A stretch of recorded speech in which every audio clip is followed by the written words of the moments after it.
Robbie Williams Rewind. Welcome to Robbie Williams Rewind. We are the champions. I'm Matt. And I'm Lucy. And along with help from special guest fans, we take you on an in-depth rewind through the solo career of multi-award-winning singer, songwriter and entertainer, Robbie Williams. Today we're discussing Robbie's Las Vegas dates, plus a range of collaborations and projects he was involved in from March 2019 to September 2020, like the Boy in the Dress musical, the band musical, and some duets and film and TV scores that he did. And our very special guest is Jocelyn, who returns. She was on our Swings Both Ways Part 2 episode, and she has come over to the UK to go to the 25 tour at the O2. We're recording this in our house. Yes. Jocelyn is actually here, and she's very kindly agreed to come over and record this with us the exact night after the second O2 show, so we're all quite tired. Thank you for making the journey all this way out of London to see us, Jocelyn. It was a pleasure. Actually, it's part of the whole experience, getting to see more parts of the UK, because you all know I love the UK so much. Yes. So believe it or not, going to someone's house and having dinner is quite entertaining to me. So thank you for a delicious dinner too. And you even just about got a few words out of our kids as well. So Yeah. Yeah, well, I think they were intimidated with she's a teacher. Oh, don't talk to her. Maybe I shouldn't have introduced you as a teacher. No, they were cool. That's okay. They were cool. Yeah, they found it interesting. No. They know where fine. Portland is now anyway. They know where, yes, they know where the Pacific Northwest is, which I have to constantly stop and think about that phrase since I just moved there. So as we've had Jocelyn on the show before, we won't ask Jocelyn all the usual questions. We'll just launch straight in. Well, actually, no, we should talk about 25 first, the concerts that we've just been to. Yes. Just briefly have a little discussion about that. Yes. Yeah. So the first 2 nights of the tour at the O2. What did you think, Jocelyn? Well, I thought they were wonderful, but I wasn't sure what to expect. I would guess I was wondering, is he going to come on with, an orchestra and be doing that? Yeah. Dressed in a suit? I couldn't imagine what was going to happen. So when he came out the way he did, Anything but a suit. Very glitzy. I felt like, I think it's a unique show. It's like Vegas, because Vegas, to me, I wasn't sure how that was going to work. I couldn't imagine him doing a Vegas show. As an American, I have an image of a Vegas show, and it wasn't that at all. And so same thing with this. I wasn't sure, and I absolutely adored it. I thought it was wonderful. I thought there were lots of special moments. And yes, he does do some of the same songs, but he does some songs we haven't heard for a long time, if ever. I don't know. Yeah. So, and I thought he looked very handsome in all of the close-ups. Yes. And we did learn that Carrie has a new job now, because I'll do a spoiler that Rob does do a little bit of interaction with some audience, and people try to grab certain parts of him that maybe aren't appropriate. And I noticed that Carrie, his security, goes straight over there and peels those fingers off. So yeah, I found that quite amusing. So, but I think Rob might be more concerned about his hair. So I don't know. But yeah, it was funny to watch it in action, because it was just done very matter of fact, like peel the fingers off. Oh, peel those fingers off. So, but I can't even say it was a combination of shows. At first, I thought it was because there was so much glitz, it was a bit Vegas-y, but it wasn't at all. It wasn't like that at all. It was totally different. The graphics are beautiful. I did 2 different positions one night with you over where I could see the band up close. That was wondrous. And then I went to the end of the B stage, and that was a whole different experience. So for anybody going, I don't think there is a bad spot in the area. I loved it. I thought he looked very confident. The first night obviously was the first night, and everyone looks a little, but he seemed really confident, I thought. So, yeah. And I assume that's probably similar to what you're thinking. Yeah. Yeah. We loved it. Absolutely loved it. That was a great show. Really nice balance in the show, actually. Yeah. I felt like there is a part of it that I have a new phrase for him, and it's, I guess, a British phrase, and I hope I say it correctly. I called it the posh chav. He's like, to me, he's really expressing some things that he calls himself and says, well, this is what I would be like.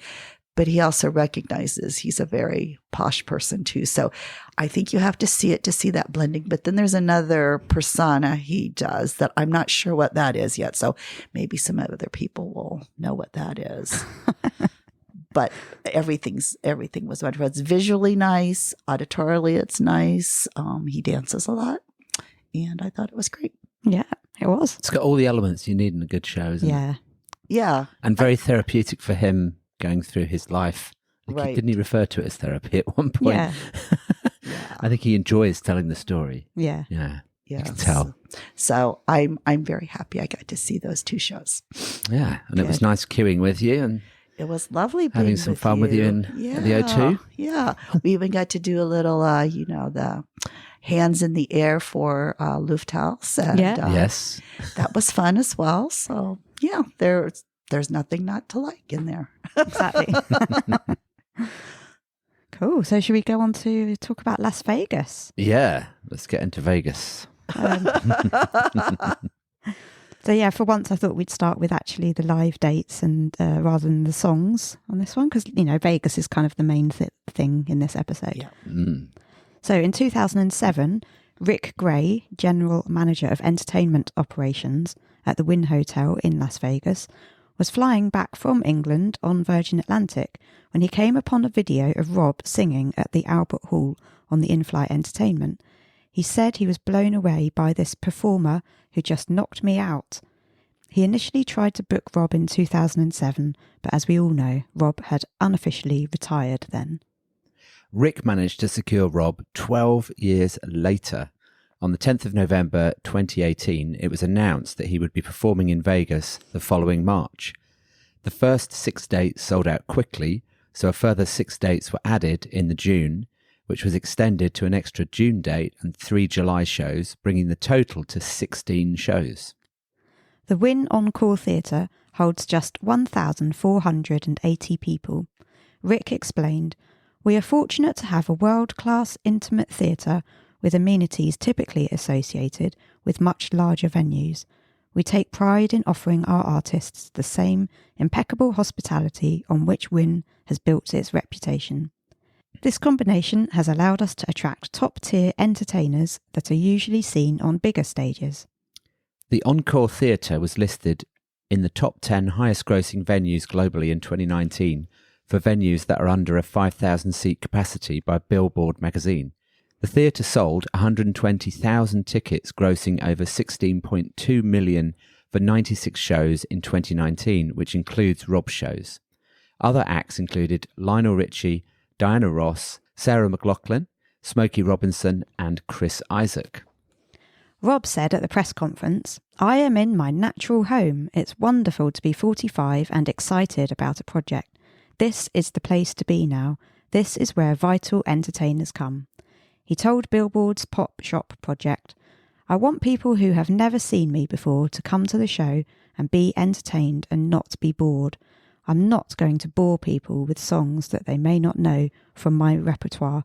So I've just constructed a show where if you know me or you don't, you will be entertained and you will know the songs."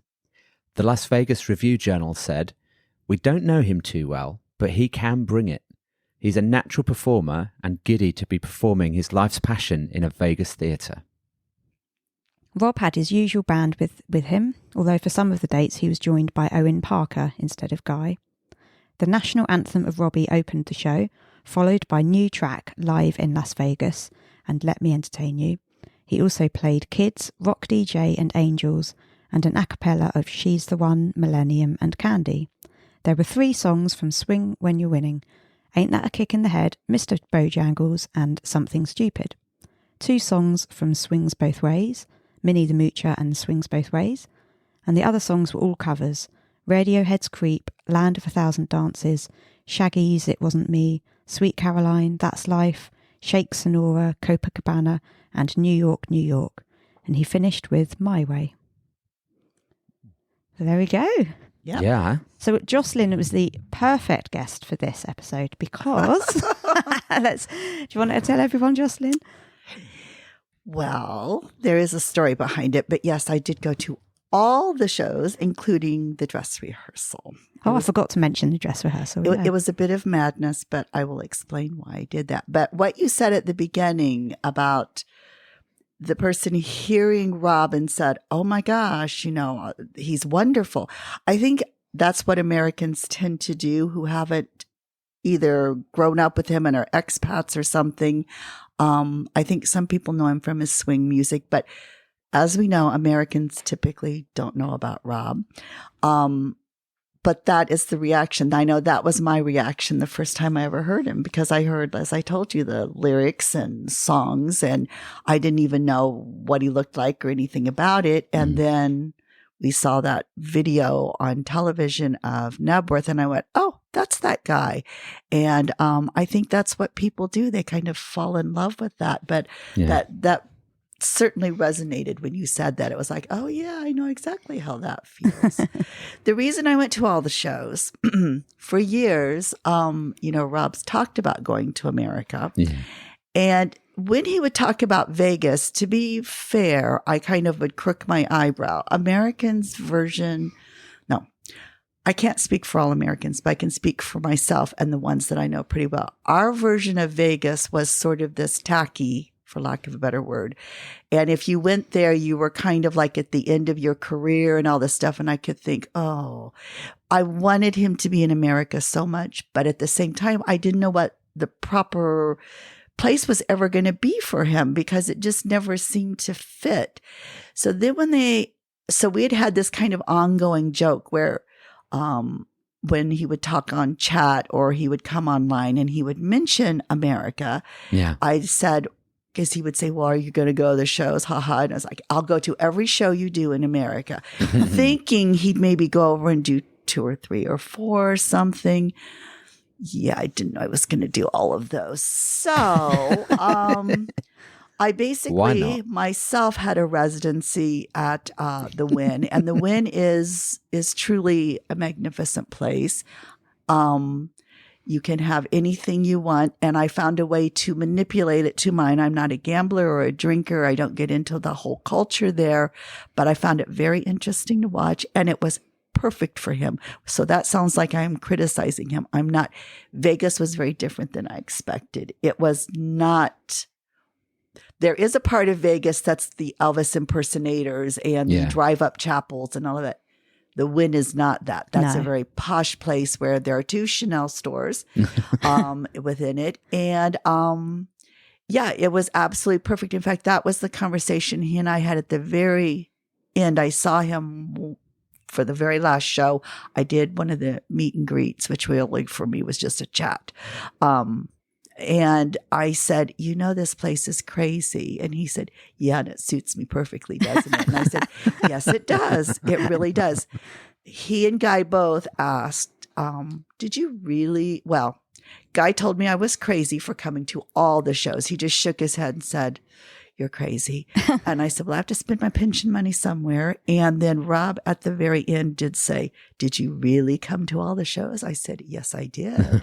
So, but I felt like I was a mother and their child was there, and you had to, and then all of my friends would come over, and I just wanted to embrace everybody. And it was a whole different experience than I thought it was going to be. And it was a unique experience. Yeah. So I'm so happy that a lot of people got to experience that. Yeah. So, it was amazing. Yeah. I've always wanted to go to Vegas. And so when he announced it, I was like, oh, I really want to go. But the first dates we couldn't do because I can't remember why, but there was a reason we couldn't. Something family related was happening, or my parents were on holiday in Florida, weren't they? And I think your parents were actually on holiday as well, or something. We didn't have anyone to look after the kids. Just that small thing. Anyone that wanted them for that length of time, anyway. Yeah. So we were resigned to not go. But And then obviously when they announced the June dates, we said yes, we can go, because our son was actually away for a week on a residential with school. It was perfect timing. So the grandparents split the looking after of our daughter. Took half each, and they only had to look after her, basically. So it was just perfect. It was meant to be that week. Yeah. And I'd only ever been to Vegas on a business trip, which is not the same. No. I mean, I had fun. We enjoyed a couple of bars. I didn't do any gambling. I went to a fairly boring software conference. Right. But I could get the feel of the place, but I couldn't really do it properly because I was at work. And so to get the chance to go on holiday there and do Rob, we just had the best time. Yeah. So nice. Yeah. I mean, we're like you, are not gamblers, so I don't think we actually put any money on any of the tables. I thought I might have put a little bit in the slots, but that was it. Maybe. I did that. I ended up, I know nothing. All I knew it was ding, ding, dinging. And I did win enough money to pay for one ticket, I figured out. But I have no idea how I did it. It was just in one of those machines that I pressed the button and it made a lot of noise, and it kept making noise and flashing lights. And I didn't know. But the Vegas situation became a bigger thing because I was able to take my friend Regine, who had not been to the United States before, and she had a lot of feelings about being in that area because at one time she wanted to be there with her husband who was departed. And so it turned into a lovely trip involving her and living sort of this funny little way for a couple of weeks in Vegas and visiting other things around there. But I was surprised how different it was than I ever expected. They say it's supposed to be like an adult Disney World or something. Yeah. And I do agree. If you have money, any kind of money, you can have anything you want in Vegas. And it really is quite hedonistic, and there's a whole culture unto itself. And so I kept trying to tell people who hadn't been there before, who came over maybe from the UK or other countries, this is not what all of America is like. I promise. This is not it, because there everything is bigger and brighter and brasher and all of that. But again, it suited him in such an odd way with what he did there. It was that real, I guess if America could be cheeky, that was, you know, the place to be cheeky. It wouldn't have played out anywhere else. I really don't think. I don't think that show could have ever been done anywhere else. Right. And it wasn't cheesy, and it wasn't like, oh, it's a weird Vegas show. No. And I found out that that's not really what Vegas is like. It has wonderful celebrities that do wonderful shows. Plus, we all liked the access to him there because it was just, that part was great. I don't know if you want me to talk about that or not. We are, yeah. Okay. Yeah.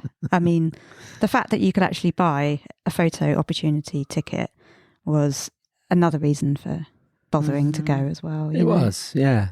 Yeah. Because you just can't get photos with him generally unless you're very lucky. So, yeah, we got our front row ticket and a photo opportunity ticket and managed to meet him. And it was, as we walked up to him, he was like, "Hey, champions." It's just so nice. Well, and I think for those of us who, and I've come on board late to all of this, but those who know about that whole queuing process all over the UK, Australia, Europe, the way we feel right now, we're all kind of exhausted and, you're kind of grubby for several days. By the time you get into the shows here, it's like, yay, but you're sort of like in this whole other mindset because you're so tired. And, there it was like such luxury because you go get dressed up, you smelled nice, you had dinner. And we, quote, sat in seats. We had assigned seats, but I can tell you nobody sat in a seat in that show. And I learned that there were all sorts of categories of people in there. There were the expats, lots of Brits, lots of Europeans in there who knew about him.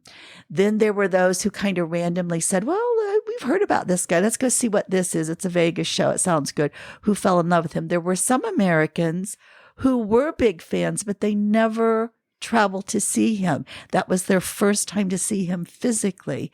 And so it was this wondrous situation where all these different kinds of people were together. In fact, there were some girls, and I say girls, they were pretty young. They were walking down the hall in the wind, because I would do a daily walk there every day. And you saw all the band, you saw all the people. And no, I did not see Rob all the time, but I didn't go looking for him. But I'd have to say, I'm doing my walk. That's why I walked by you like 6 times. I'm not some creepy stalker or something. And they would just laugh. But it was sort of like this big family. But there were these 2 girls walking, and they, saw his picture up, which that was another thing that was weird, to see his picture everywhere in the United States. And they said, oh, that's that Robbie Williams guy. Oh, he's really good. You should go see him. And so it was like, yeah. So I think he did convert a few people over there. I don't know if he converted them to travel. Yeah. But at the same time, there were all sorts of people in that audience. So, and then we all felt like, we were right up there on the stage with him. Yeah. We were so close. That was pretty amazing. So, it really was. So there was a whole social aspect to it. It wasn't just, the going to a show, you're done. It was a whole big, because then deal. you go to the bar until, exactly, 6 a.m. if you want. Yeah. Yeah. Well, As some of our friends did. Yeah, because then afterwards you hung out with people you knew and you talked about stuff and had fun. So it was this wonderful experience. Absolutely. But the show itself, I just thought was so fun. I love the show. Yeah. That opening was the best. That was one of my favorite things. Yeah. So, and he came down on the lift. I don't know what to call it. Yeah, it was a platform. The name for that platform. thing. Yeah, the platform, yeah. And actually that posing reminded me, that's what I saw in the shows that we just saw in London. Oh, yeah. The beginning of that with the posing and the maneuvers. He did that a lot. Actually, the very beginning shows in Vegas, he had another piece that he said he was, quote, throwing shapes. I don't know what that means. I'm not cool, but whatever. But it was taken out. It wasn't left in there because apparently it felt awkward to them. Oh. So I saw it in the first few shows, just like he had an outfit that went away. He had a pink sparkly shirt and this little scarf around his neck. And that didn't show up after a few shows. So I don't know if it was too scratchy or didn't fit with his vision or what. No, so right. that did go away. Yeah. So, but of course I always notice those things because I like to look at his clothes and things. But no, the platform was very interesting because there were earthquakes in Vegas. Yeah. And there was one, and then we went to the show, and the earthquake was while he was up on that platform, way up at the ceiling. Oh. Yeah. And so we could sort of tell, and we're looking, and you could kind of see, like, get him down. And then he made a comment about, did anyone else feel that? And he went on, you really would have not known. You would have just thought it was fine, but oh my goodness. Yeah, he must have been so scared. We were scared, those of us who realized what was going on, because what happened with that show is if you hadn't been before, you didn't realize at first where he was coming from. You could hear the voice, and then it was like, oh, he's up there. Oh my gosh. And it's a very clever song, that Vegas song. Yeah. It's one of my favorites because it's just very clever, talking about being the $1 million chip and, you're looking at it. So yeah. But yeah, he had to not have enjoyed that part of it. So I remember for those that did the photo opportunity, not a meet and greet, photo opportunity. Yes. It's supposed to be straight in and straight out. It wasn't straight in and straight out at all because, no. Bless him, he spent time, even with the people he didn't really know, he spent time, he asked them a couple of questions and, they had a little chat. I mean, we were having a chat and we actually had to move us on, didn't they? It wasn't us. Not because we were talking, because Rob just kept talking, asking questions. Were you in last night? What was the show like last night? Felt a little bit. Do you think it went okay? Yeah. He was a bit worried. Yeah. So we were having a chat about that. And I assured him that actually, yes, it had gone down very well, and that as we were leaving, I'd heard an American going, "Oh my God, he was amazing. He was so good." Yeah. And I told About that. Rob that, but he still didn't look convinced. He's, you know what he's like. He can't take praise. Yeah. No. Yeah. Because even at the last one, I mean, he was like, it was really, did you really like it and everything? I was like, yeah, it was really, really good. And so, yeah, he was doing that. But you're right. He did stop and chat with everyone kind of got whatever suited their personality. Yeah, that's true. Yes. Because one of mine, I remember we were chatting so much and all of a sudden they said something and he said, "Oh yeah, we're supposed to do a picture." I said, "Oh yeah, okay." So, and as they went on, his family started participating in. That's the other thing. In Vegas, his family was there a lot. Yeah. And it was really sweet to see. So it was like Yes. this whole family Yes. affair. But even at the photo ops, Teddy. Charlie was in there kind of running around and some of the band members were in there and playing around. And then Teddy was there and she would hold your handbag. And I will tell this little story. It's probably sounds pompous, but I'll just tell it. I was so touched because I gave her the handbag and it was one of the later shows. I had wanted to take him something that was typically silly American, Yeah. and we weren't supposed to take anything in. Well, some people had done some different things. And I thought, well, all they can do is say no. So I had a bag and it had a pair of swimming trunks that looked like the American flag, but it was the day after the 4th of July because that was his show day. And so they took my bag and the person who was with Teddy said something. Teddy asked a question and she said, "No, that's your dad's special American friend." And I went inside, but he saw the bag I had. I had this little bag and he sort of peeked at it and he said, "Did you bring me a present?" I said, "Yes, I did." I said, "You're an American now. You got to have this." And he pulled these, and they were cheap. They were real cheap. It was purposely cheap to be funny. Yeah. And he took them out and modeled them in front and said, "Oh, just what I want. 4th of July shorts on what, July 5th?" I said, "Well, I'm sorry. It's best I could do." So that was kind of how our photo op went. And I was determined to have one at the very beginning and the very last show. Except I didn't know the last show was going to keep getting pushed further out. Oh. So that's how I ended up there 16 days because they weren't consecutive. I did go back, but yes, I had made that vow to go to all of his shows and I did, but Wow. I would never do that again. Not because of the shows, because that's just ridiculous. You're actually a record holder then. Really. Yeah. You start looking like the crazy. Well, you do look like it's very Vegas. Actually, I was the older lady showing up at every show. Except it wasn't Barry Manilow. But when they start knowing you, "Oh hi, how are you tonight?" Yeah, you know where to go. Okay, see ya, enjoy. You're kind of embarrassed, but at every show there were different people, and so I could see friends. Yeah. But as I talk about it, it does sound a little crazy. No, I'm sure if we'd have had the time and the babysitters, we would have done it as well. Yeah. But, and the time off work. But and why I not have do that? told him that's, I got to spend my pension money somewhere. Yeah. Little did I know I really needed it for other things, but at the same, no, it's fine. I'm just kidding.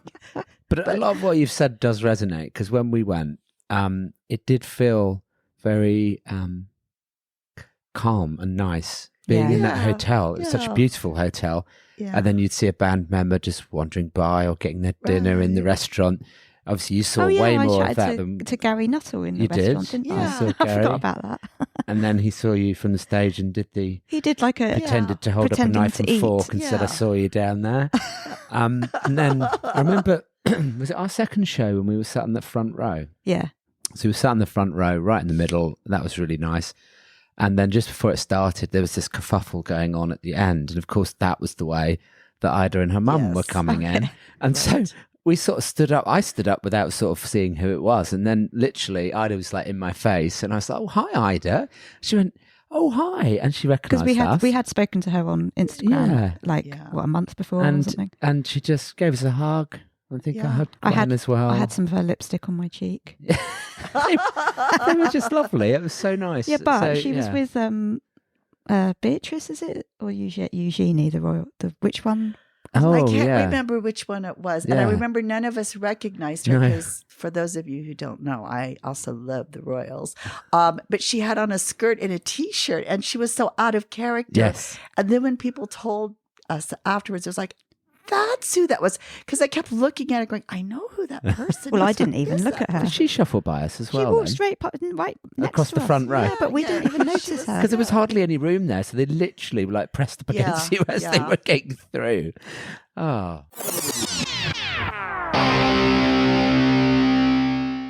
Hi, I'm Robbie Williams, and you're listening to Robbie Williams Rewind with the Champions. I know one of the nights she came there because there would be fun because I was like, the lady sitting there with her little handbag in her purse or her purse in her lap, handbag in her lap. And one night, because I was in the spot where you're talking about, and I don't remember how I got that because I had not paid all that money for it. And I'm not going to lie, those were expensive tickets for the Yeah. photos. So you couldn't have them all the No, time. no. That's why I said I splurged and had one at the beginning and one at the end. But there was a couple from the UK next to me, and they decided they were going to explain who Robbie Williams was to me as though I'd never heard of him before. Well, Ida came across and I just kind of waved my fingers and she said, "Oh, Jocelyn, how are you?" And gave me this big hug, and they both just pivoted in their seats and said, "She knows you." And I said, "Well, kind of, but yeah." Like, I'm not on their Christmas card list, but yeah. And they just, at that point, they just didn't talk to me anymore. So it was pretty funny. And then the same thing happened another night. There were these two men kind of near to me, and I guess they decided they were going to explain the whole Robbie Williams thing. And I would never say a word. I just would go, "Oh, yeah, yeah." And so that was the night he really did touch my heart, because during one song, you had to dance quote for a T-shirt. They wanted everyone up dancing. Yeah. Yeah, well, that's not my strong suit. But anyhow, I would be there. And so he grabbed a T-shirt and he walked across the stage and said, "Jocelyn needs a T-shirt." I nearly fainted right then with, joy. It was like, "Oh, thank you." And so again, I got the look of, "Excuse me?" And so, yeah, those parts were funny to me. And I don't mean them in an arrogant way. I really just thought they bemused me. Yeah. 'Cause it's like, yeah. if only you knew. So he was very sweet to me. He did a lot of things like that were sort of, I saw him or I saw Ida or whatever. And it was very kind. And he doesn't have to do those things. No. And they weren't a big deal. They just were little. Well, I know one night in chat, I had talked about his arms. I was sort of teasing about seeing his arms. And I forget which song it was. He dropped his jacket and kind of flashed that arm at me and turned around and laughed because he knew I'd go or something. So there were lots of moments like that. So I think that's why it's also very special. Yeah. But because you were in such close proximity. Yeah. It was so small. I was one of the familiar faces, I mean, he didn't do the special things with me, which I would never expect. So lots of people got lots of attention in different ways. They got on the stage or whatever. Yeah. But those were real special things to me because they just were silly little things and happened. And I always feel good when he knows that I'm there because I feel like he does appreciate all of the fans that are there. Faces that he sees over and over. I feel like that's a comfort to him, and so I feel very motherly about all that. Yeah. So. I think I think we know it is. He often talks about feeling safe, and I Yeah. think because of that whole environment, beautiful hotel, amazing staff, Right. amazing venue, fans. Some Right. people there the whole time, like you, friends, family, also there. They were I think all there. I think it yes. was like a lovely bubble of It was. goodness Yeah. that he was in, and I think that helped him to get into the zone that he was in on stage, because let's face it, he was absolutely on fire on stage. I mean, Right. you saw more than we did, but certainly the two that we saw, he was in his element. And I think also for him to think that so many greats have walked on the stages in Vegas Exactly. before him, like the Rat Pack and Right. Frank and all that. It must have been such a lovely feeling. Right. And to have his dad there as well Exactly. was the yeah. icing on the cake, I'm sure. And to get him walking on that Vegas stage, which Pete definitely deserved to do. Yeah. And all his dreams came true, I think, in Vegas. It just he must have been like a dream for him. Well, because he had a period every night where he ran up into the audience to see Ida. Yeah. And he would give Ida a kiss. That's There was sweet. one night he didn't. And I was so excited because I was in those seats. But then I was kind of in front of them, and somebody we know somehow had been given those seats. And so it was like, oh, okay. I was very happy to see that person. But it was the one night that Ida wasn't up there that I had seats up there. And I was so thrilled. And it was like, oh, well. But no, it was a family affair because he had the kids there some nights. Yeah. But Ida was there pretty much every night. And you saw his mother coming in. And as you said, the dad was on the stage. Yeah. And it had to feel good to him, feel really good to him. Yeah. So I'm real happy about that. I think that's wonderful. I hope he goes back because obviously he had to cancel a few dates due to what happened in the world, as we all know. And I know a few of our fan friends didn't get missed to out. see it. Exactly. So I'm sure it's on his list probably. I hope so. I mean, take that talking about going there in 2024, I think they said. Yeah. So I don't know whether he's... But I wonder if I that don't- itch has been scratched now. It's possible. I was Yeah. going to say it's on his bucket list, but it might have been ticked off now. But I don't want the fans listening to this to be disheartened. But, No. you know, I think part of the challenge of Vegas, and these stories came out, I think he even said it in chat possibly, but the show didn't really make lots of profit for him. So it was a very expensive show to put on. And he Right. wanted to do it, but it wasn't a money spinner in terms of loads of profit. So I don't think it cost him money, but it wasn't as if he did 3 months there or a year there, like exactly. some of the acts do, so. Yeah, I think those residencies, from what I understand, the way they work, it's kind of like even how a doctor becomes rich in America. The first year is a struggle and you don't make any money, but then they start paying off. And that's why those people make lots of money who stay on there.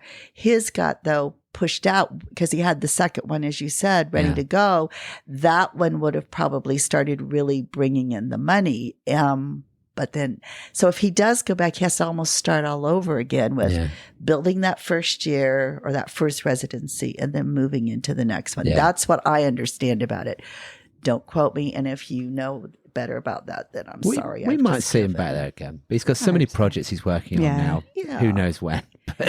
But at some stage, I'm And sure if he's he's welcome in back. LA, I mean, that's like the ideal thing. He can be almost like, a go to work every morning dad. He can go there, spend a couple days, fly back home, and he's finished for the week. So yeah, it's got to be nice to be able to do that. But it was a magnificent time. I'm glad I got to do it. Yeah. And I won't go back to Vegas unless he's there. I'm not intrigued still with it, but it is very different than what I thought.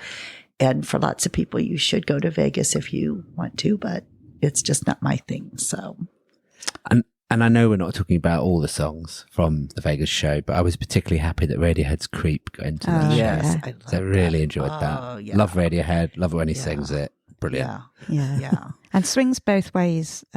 Was always fun as well when he did Oh, that yeah. in the pink In suit. the pink suit. Exactly. The pink suit was just fabulous. Yes. Yeah. He was very camp for that show. Yes. Yeah. And that's the other thing. And I'm talking out of my league now, but was a real draw, I think, for some of the audience. There were lots of, couples that I think sometimes don't have a well-known person who kind of plays to some of that. And he did a lot of that too in his own way that he can do it. Yeah. So, I thought he touched lots of the audience in terms of a little bit of something for everybody. Yeah. So, yeah. And yeah, we also got to do some interesting things over there. We flew across the Grand Canyon in helicopter. I jumped off a 1,000-foot tower. Yeah. What else did we do? Insane. Lots. It's good. Zip lining. That was zip lining. A lot of people tried. Yeah, you tried that, didn't you, Jocelyn? Oh, yeah. I am not an adventurous person. I do not like heights. And Ideal. I was with my dear friend Regine, who said, "Why not?" And we're old ladies, but we did it. And I will never forget that I screamed. The scream came from within that I couldn't control it. It wasn't so much, I can't even describe what it was. It was when that little flap opened to let us out, because you're going across like Superman. Yeah. I couldn't stop screaming, and I had to close my eyes for a while. Now, of course, afterwards, I was very proud of myself for doing it, but no, I would never do it again. So if you're adventuresome like Matt, yeah, it's great. Go do those things, hang off of buildings, and Yeah. But so it does get you to come out of your comfort zone a little bit for some things. Yeah, that's true. So, And also, I believe you actually did bump into Rob and Ida at one point. we did. It was funny because I don't want to offend anyone, but I think some people, we all did it. You were all hoping you'd see him out of the corner of your eye somewhere. Yeah. But that was never an intent I had. And I know people probably might not even believe that, but it really wasn't. When he's got private time, he has private time. I didn't feel like that was something I should be doing. Yeah. But we were ending our day. It was after a show, actually. And Regine was a smoker, and you can smoke in Vegas in the casinos in certain areas. And she had stopped to have an evening smoke, and I was just standing there. And someone came up from behind and grabbed my shoulders. And as you do, you kind of swat that person. I'm like, what on earth? And then there was this big chuckle, and I turned around, and there he was with Ida and a couple other people. And he was laughing and hugged me, and we hugged each other. And I said what I usually say, things like, well, I guess they let anybody in here, or what are you doing here, or something stupid like that. But no, he was lovely because he did not have to stop. We would have never known he was there. Yeah. Regine was so pleased because Ida was speaking French with her, Oh. which was absolutely lovely. And they both were just so gracious and so kind. And I did convey to them how beautiful it had been to see the family just there all the time. And it looked like such a happy time. And I will tell this, I don't think this is a secret, but he had been coming back from, apparently he was meeting, he said, sort of in this, amazed voice, I just met Lionel Richie. And I said, really? Is he a nice man or not? Like a mom, like, well, was he nice to you? And the only part that I didn't care for there were some people who did figure out who he was, and they kept trying to take pictures, and he was being very kind to them and saying, this isn't the time for it. I'm talking to my friends. And they really wouldn't stop. They just kept being annoying. Finally, I just said, just go on. And we all had to part ways. And that made me really sad because I thought, that's an awful situation. He can't even just stop and talk to somebody, And, it was just that whole thing, that whole issue of celebrity is to me a very odd thing. So, but no, I have no pictures of it. I have nothing like that because we didn't do things like that. I will say we were very calm and went up to the room, but then we kind of squealed like teenage girls. So, but no, we were very touched. Actually, we were very just touched because, as we said, he could have just walked on by and never said a word. But that's how gracious he is. He's just a kind man, and also he knows that I'm not going to scream in his face or something weird. Yes. But at the same time, it's like he didn't have to stop, and the two of them were lovely, just absolutely lovely and friendly and sweet and everything you want them to be. So, that's how he's always been. I've bumped into him in other situations or whatever, and he's always been the same way, and I'm always the same way, kind of like, what are you doing? Oh, what? And because I do feel that way with him. I think I said before, I don't idolize him, but I do genuinely love him because I think he's a good person. So, and he entertains me and makes me happy. So, and I think Ida's a lovely person too. So, Yeah. That's my story. So, yeah. Great. Well, so maybe we should talk about the song live in Las Vegas. Yes. Let's talk about that. And I don't have the lyrics in front of me, but I remember when he sang a little tiny bit of that song. No, he didn't sing it on purpose. There was a video with him singing in a parking lot, like just a little line. Oh, right. But he didn't say what that was. And it was like I spent hours Googling those words, trying to figure out, because this is what I'm finding.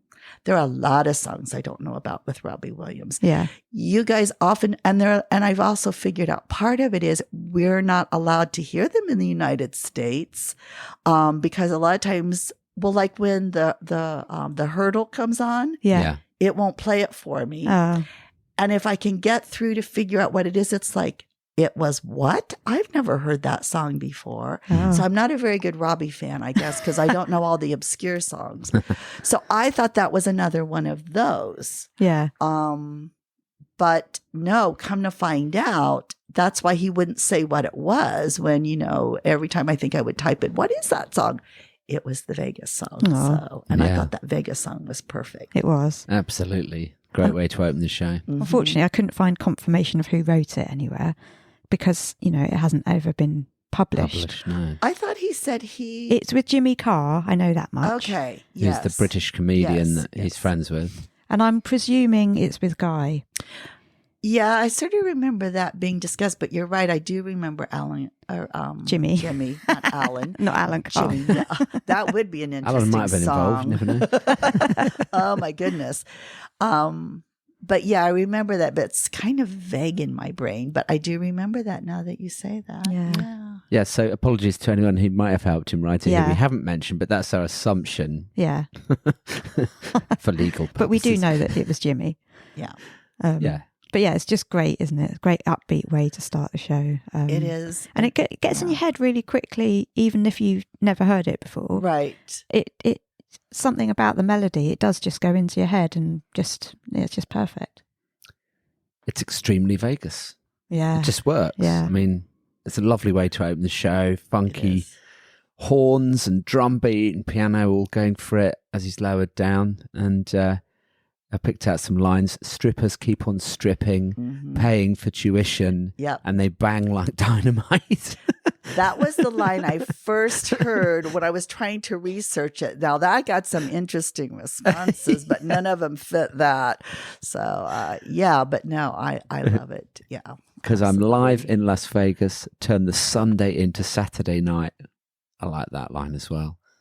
It's just great energy in it. It's just a wonderful opening song, and I like, he does that funky like dead dancing with the other dancers doing the instrumental, which is good.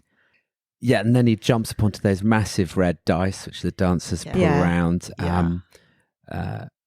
And my guess, I mean, we talked about it a minute ago. My guess is probably a song that we won't hear anywhere else. Yeah. No. Maybe if he makes it back to Vegas, he might do it live again, but I'm not sure it's going to ever really. Yeah, do which is a anything shame else. because it's a good song. I mean, maybe he'll stick it onto something, maybe an under the radar, possibly. Yeah. I don't know, but I like the line, the stakes are sky high, but I'm the type of guy who goes on and steals the show. Right. Because Yeah. that is so true. Right. yeah. And my favorite one is about being the $1 million chip, and you're looking right at it. I forget how it's specifically worded, but it's Yeah. something to that Yeah. effect. So, but you do have to hear it a few times to kind of catch all the little nuances there and realize they're all kind of connected to Vegas. Not kind of, they are very connected to Vegas. Yeah. So they're clever. And trust me, I'm the greatest. You're about to have the time of your life. Yep. Yeah. Love it. It was great. I love that song.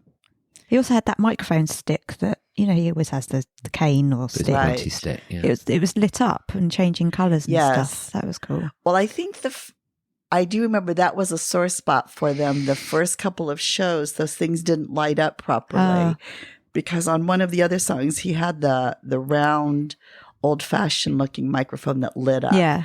And for the first few shows, sometimes those things didn't function properly, that's and you sad. could tell it was like, so yeah. But eventually, they started working. So I don't know. So should we talk about Hey Tiger? Yeah. Wait, let's just explain for those of you that missed what Lucy said at the beginning. This wasn't part of the Vegas show. No. We've got quite a mixed bag of different songs on this episode. I had a panic moment. They're like, oh. I mean, there is a remember that. there is a one. tiger reference, but it's not that Yes, tiger. No. Not the tiger pants. And I don't think he showed his tiger pants in Las Vegas. I don't remember no, I ever don't think seeing he that. did, actually. Yeah. That was probably a good idea. Yeah. Because Yeah. it might I not have don't think- translated well. No. Can't you keep So- imagine? So yeah, we're going to cover a few other songs. So Rob performed the title song for the television adaptation of this world-famous children's book, which was written by Judith Kerr in 1968. It aired on Channel 4 on Christmas Day 2019. The song appeared in the middle of the programme in an animated fantasy segment featuring the tiger in a range of never-seen-before locations, imagined from the point of view of Sophie, the little girl who receives an unexpected visit from the tiger. Multi-award-winning film composer David Arnold wrote the music for the song. Legendary lyricist Don Black wrote the lyrics, who also worked on Morning Sun with Rob. It was released on the 19th of December 2019, ahead of the TV show's airing. Rob told Channel 4, I was aware of the book before this film. I've read it possibly 150 times to my first daughter, Teddy. It was a big bonding thing, this book, with me and Ted. The song is jaunty and fun and kind of otherworldly, like the book is itself. There's a lot of whimsy in it, and a lot of words. Incredible words, of course, by Mr. Don Black. It's an honour to be singing the words that he's written. I'm a massive fan. What attracted me, apart from the incredibly talented people that have written it, is my daughter Teddy. She's the reason I'm sat here. She's the reason I got into the booth to sing the song. I've got a new daughter now, Coco, and I shall be reading this book to her too. I've been to see the live version of this book too. This book has had a big part in my life, so to be able to see it come alive on the screen is a treat. Don Black said, "This was a joy to write. It captures the mood of innocence and youth and the delightful tale. Robbie is ideal for it because it's a show song and he's great with a lyric. He tells a story and he lives a song. It was a dream of David's and mine for him to sing it, and when he agreed, I got goosebumps." So weirdly, one of our very good friends used to work for Blue Peter, and he actually went to the author Judith Kerr's house once. Yes, he did. And her kitchen is what the kitchen in not Hey Tiger, the Tiger Who Came to Tea is based on. And it was still the same kitchen, like, well, what must have been like 40 years later that he went in it, our friend. And basically, I think she just hasn't changed it because it's sentimental value. That's really sweet. Yeah. Oh. So I just thought I'd throw that in there.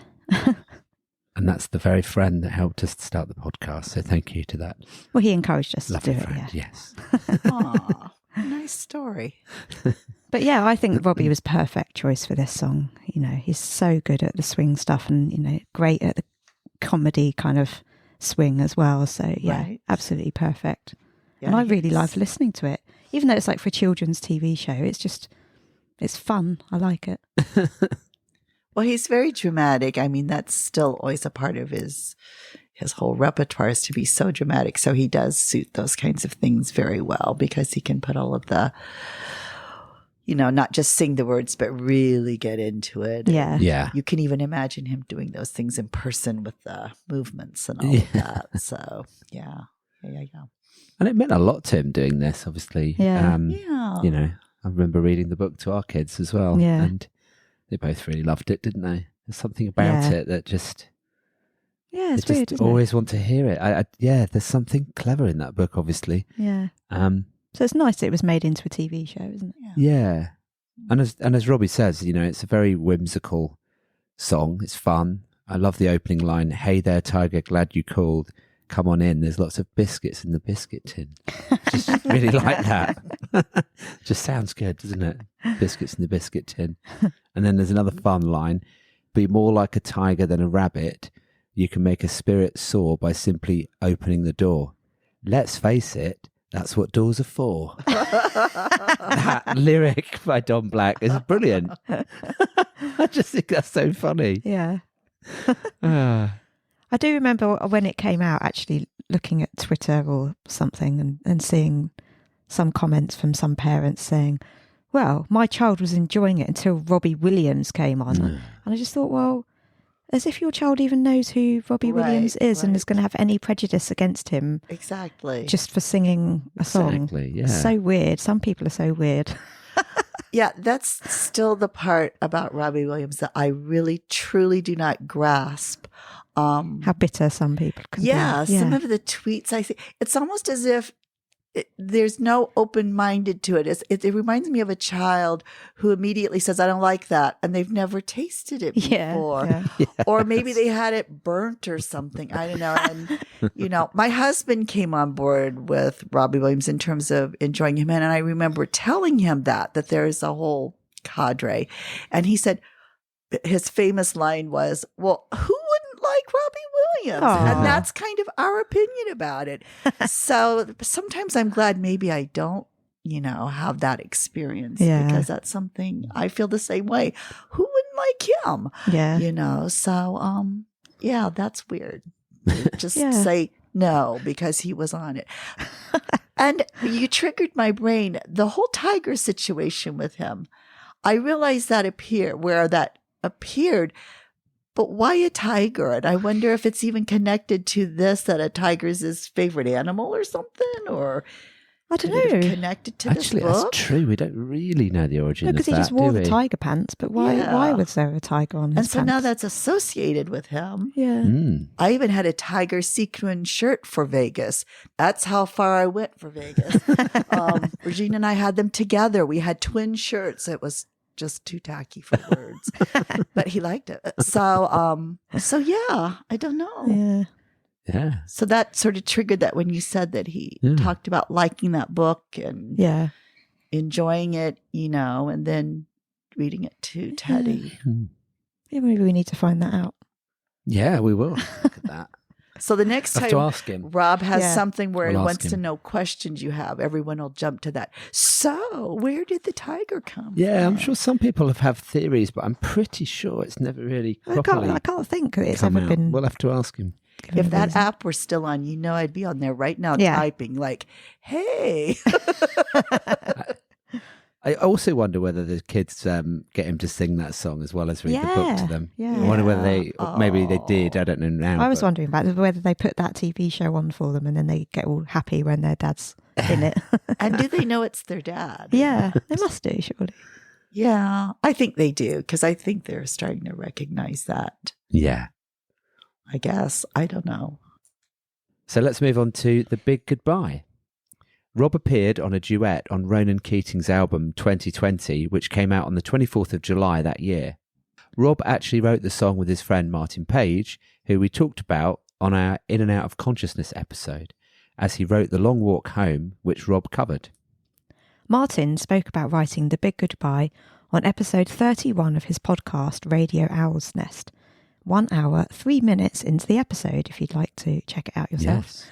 And in a blog in 2020. Martin plays the original phonetic demo of the song, which has no lyrics, but includes the melody and a few words, which remained in the final song, like Everybody's Got an Old Soul, Everybody's Gone a Little Crazy. And then he played this to Rob, which Rob liked, and Rob took it away and he wrote the final lyrics.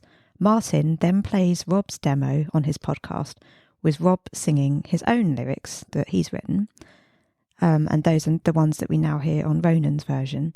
So if you've ever been interested in really hearing how Rob has developed a song when someone has kind of provided a backing track, then this is an incredible insight. So check that out. That's on Radio Owl's Nest, episode 31, 1 hour, 3 minutes.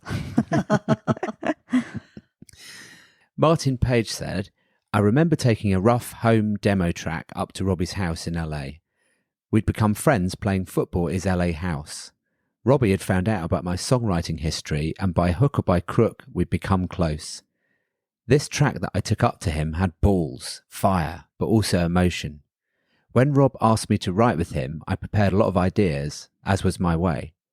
This concept seemed the strongest, so I shopped this vibe to Robbie with vigour. We'd been writing together for a while, jamming, checking each other out, and this rough demo of mine triggered enthusiasm in Rob. He jumped onto writing the lyrics to my music and melodies. What was fantastic about Rob was how he studied the phonetic vocals I sang on my demo, how he emulated my guide demo vocal. He was determined to get my spirit of the song. I've always believed Rob to be an excellent lyricist. I told him so on many occasions, to trust his instinct. He is the king of sleight of hand, of cheeky sophistication, of irony. So that was our job. Me music, Rob lyrics concept. Beautiful. He continued, luckily my very talented mate Bobby Summerfield agreed to produce the finished song with me. Rob came over to Bobby's to sing the finished item. Robbie had written some sublime personal lyrics, sometimes texting them to me as he wrote them.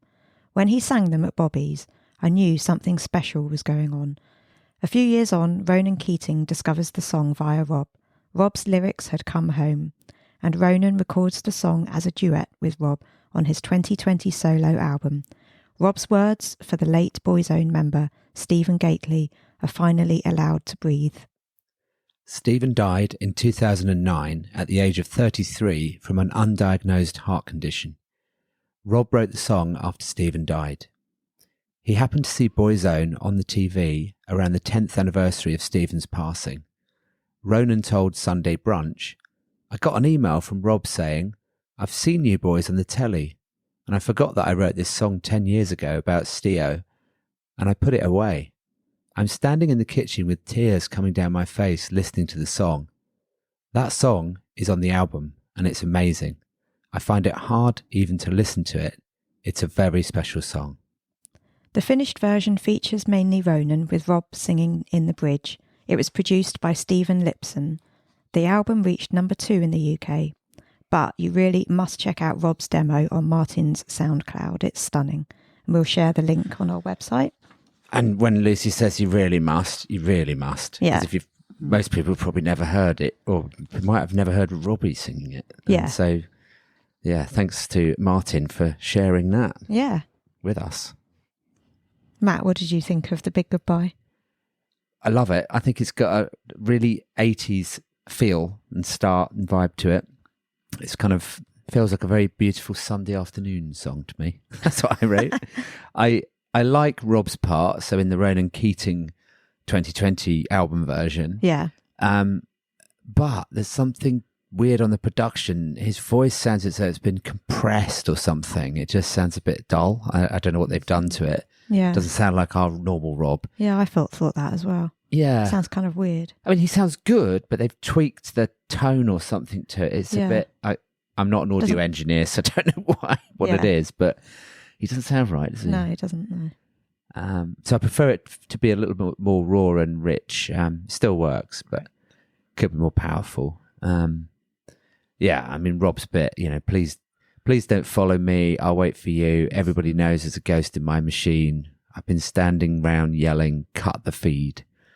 And it goes on. I could read it all out. I like the I'll be a microphone into your heart. Yeah, it's really lovely words. Yeah. Written by Rob. Yeah.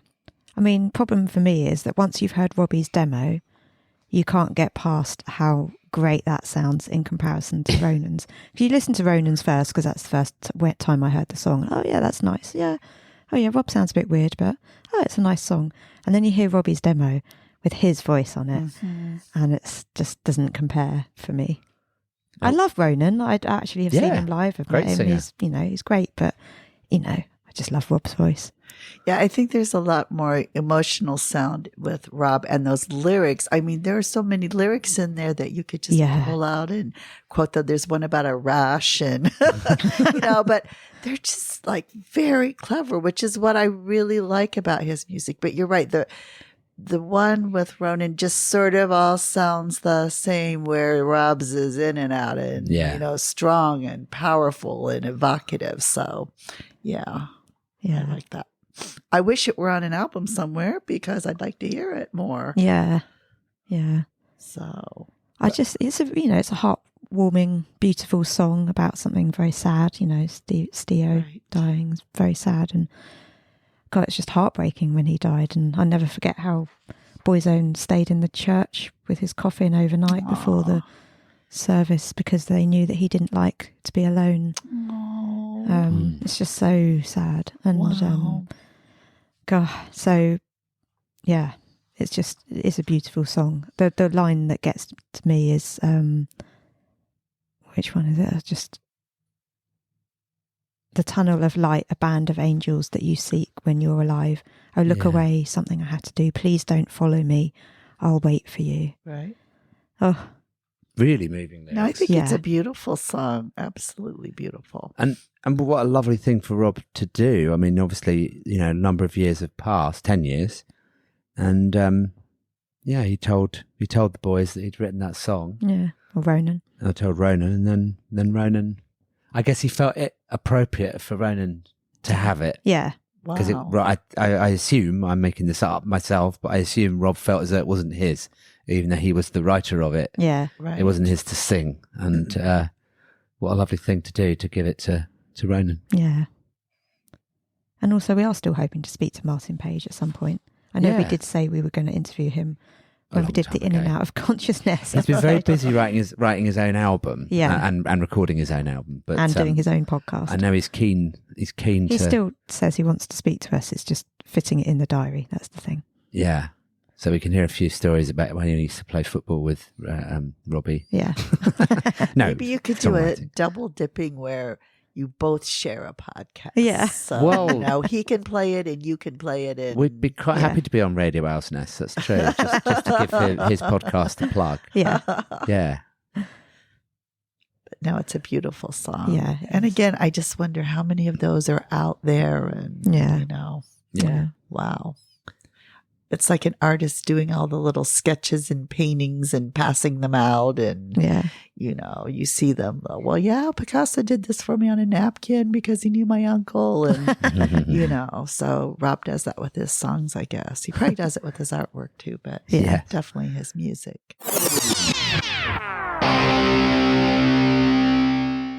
Hi, I'm Robbie Williams, and you're listening to Robbie Williams Rewind with the Champions. So let's move on to Home Thoughts from Abroad. Yeah. The Military Wives Choir. So this song was always listed to appear in this episode when I divided up the tracks over a year ago. And I didn't expect to receive a version by Rob on his new Greatest Hits album. So we'll talk about this version by the Military Wives Choir. We just sort of left it in, and then we'll cover it again when we get to 25. Of course. We'll say different things, but we'll cover it again. We'll try. So this was written by Rob and Guy, specifically for the film Military Wives Choir, which came out on the 6th of March 2020. It was performed by Hilary Davin Wetton, Military Wives Choirs, and the cast of Military Wives Choir. It was produced by John Hayward, Liz Gallagher, Lorne Balfe, and Sean Hargreaves. Robbie and Guy's generic press quote was, "It's always a joy to work together on new music, and we're thrilled that our new song will be featured in this special film. We're really proud of the track and can't wait for you all to hear it." The film is a British comedy drama starring Christian Scott Thomas, Sharon Horgan, and Jason Fleming. It's inspired by the true story of the Military Wives Choirs, a network of 75 choirs in British military bases across the UK and the world, featured in the TV documentary The Choir. The film had been due to open in the USA on the 27th of March, but COVID put paid to that, and it came out on video on demand in May instead. Oh, you didn't get it. So I've still never seen the film. We've never seen it. No. Like good researchers, we should have watched it before this, but unfortunately we've been watching Robbie instead. But we will watch it. And Well, it's on. I know it's on Amazon Prime because I kind of added it to my watch list, but I just still haven't done it. Well, and I remember it getting a lot of press at the time, obviously, because of we didn't really necessarily watch the TV show, but it was certainly The Choir, no. It was certainly well known in the British culture at that time. Yeah. But yeah, it's a lovely song, and I think with the choir singing it, it kind of really captures the essence of the film, doesn't it? Right. And what it must be like for the military wives to be apart from their loved ones. Exactly. It's always interesting that he can capture a lot of different feelings that people have.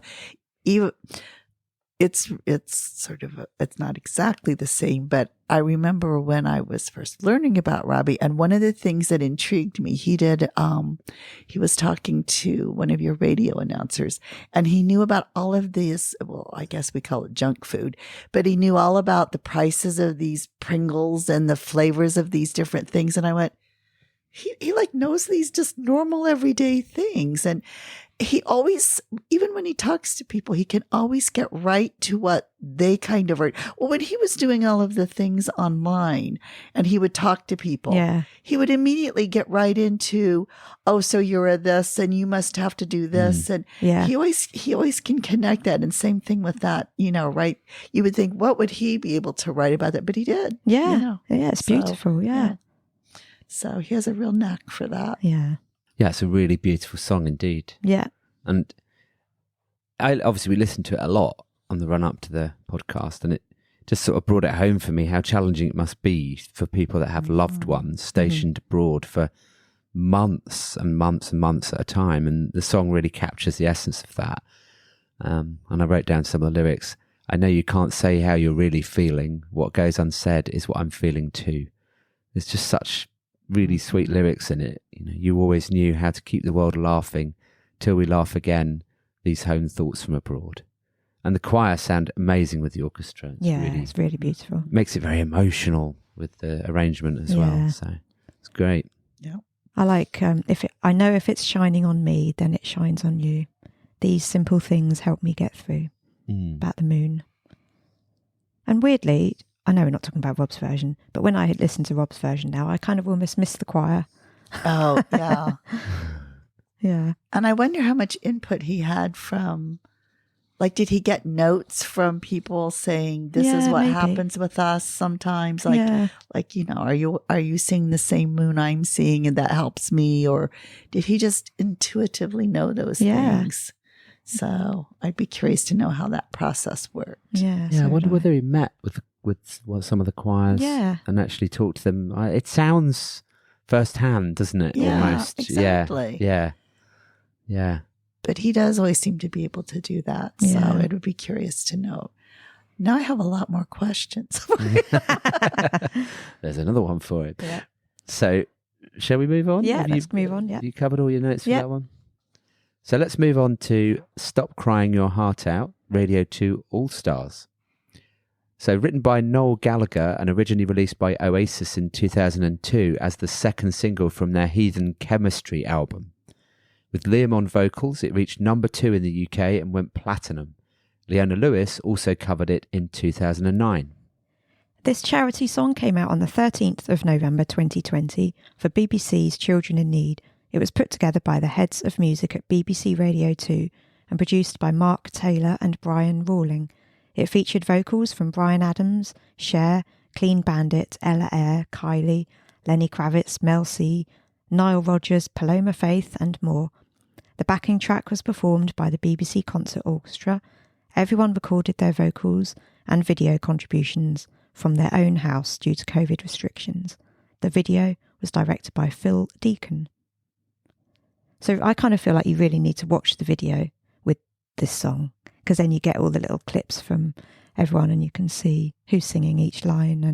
But it's also really interesting because you see where they are and sort of where they live or how they're sort of getting through COVID because they're sort of in their own bubble. Some people are in their garden on the side of the ocean. Right. Yeah, exactly. That's what I'm going to say. Yeah. I can't remember who that was. Was it Nile Rodgers?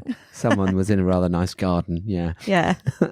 Yeah, I always have a problem with those songs because I want to listen so intently for that one voice. Yeah. And then I just sort of lose the whole meaning of it. And so it is nice when there's a visual, like, oh, that's it. Yes. Because sometimes I'm not sure that I hear it properly or the voice sounds different. Mm-hmm. You think that's it? No, I think it's that one. No. So with this being an Oasis track, had you heard it before? I don't know whether you're an Oasis fan or whether it made its way to the States. People know about Oasis, but it's a real niche kind of thing. Right. It's not certainly like here. Right. Like, even some of the more common isn't the right word, popular songs, I guess, or well-known songs. I'll say, oh, I kind of know that. Even like last night I went, I'm sorry, that's a spoiler. There is an Oasis mention somewhere in there. I don't have a strong reference point for it, and I don't think most Americans do, but I think there were probably Oasis fans. There would be more people who knew about Oasis than Robbie Williams. Right, yeah. Sorry, but Robbie, this song really works well for the purpose, doesn't it? Yeah, it's just a beautiful song. Right. So I love how Cher kind of overdresses like the star that she is in the video. And looks the same as she did in 1975. Yeah. Thanks to the miracle of surgery. She's the one who summed up Vegas a long ago. She played in Vegas a lot, since we're talking about Vegas, sort of we were. And I remember she said, and it's so morbid, but it's kind of true. She said, I go out there and put on the best show I can because I look at my audience and I think, I might be the last show they ever see, because she's referencing the older people who used to be the main Vegas kind of audience. Yeah. You know, all of these old, retired, tottering people going in there. And I will never forget, I think it was on a TV show, she mentioned that. And at the time it was like, oh, that's a horrible thing to say. And I went, that's kind of true. And so that's why I was thinking, and Rob wants to go to Vegas? Okay, so I was expecting just a room full of, geriatric people, including me, I guess. But no, it's not like that at all. Again, it's not like that. Well, I was already biased with this track because I love it, even before it was recorded for this charity version. And I think they've produced it really, really well. Yeah. Some charity songs, they're okay, but they sort of miss the mark a little bit. And considering they all had to record and sort of produce this at home, they've picked absolutely the right voices for the right lines. Yeah. Really works. Obviously Noel's an incredible songwriter and singer himself. Rob's line, I believe, is "'Cause all of the stars." Does he sing another one? Yeah, and one. You'll see them someday. That's it. Yeah. This is one of those songs I can just listen to over and over again and not really get bored of hearing it. There's not many songs that fall into that category. And I really love, when you watch the video, you see the lady playing the Indian sitar. Mm-hmm. And I think that really sounds great because they've got it turned up really loud in the production and you can hear it twanging away every now and again, and that really works. I like that. It just takes me straight back to 2020 though, this song, because it was, everyone was sat in, so you all watched Children in Need because what else was there to do? Right. And so it was just really, just takes me straight back. Yeah. Yeah. Right. Yeah. It was like those, when I was rather younger, when they had a lot of those charity songs, Band-Aid and all of that. So, that's where it kind of connects for me. Yeah. Also, I noticed that Robbie's wearing a flat cap in the video, and I'm guessing it's because there was no one there to style his hair for him. Exactly. He obviously didn't have it all shaved off at that point. Oh, yeah. No, he didn't, probably. You're right. He had to just flatten it out underneath the cap. I've often wondered if those hats contribute to some sort of lack of stimulation to his hair. Maybe he shouldn't wear them all the time.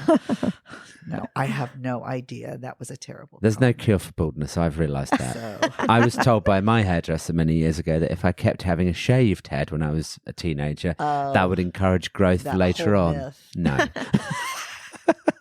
Yeah, that's why they tell women not to do certain things because, it'll make it grow in thicker. Yeah. No, it doesn't. It's just bristly and, whatever. So those are false ideas.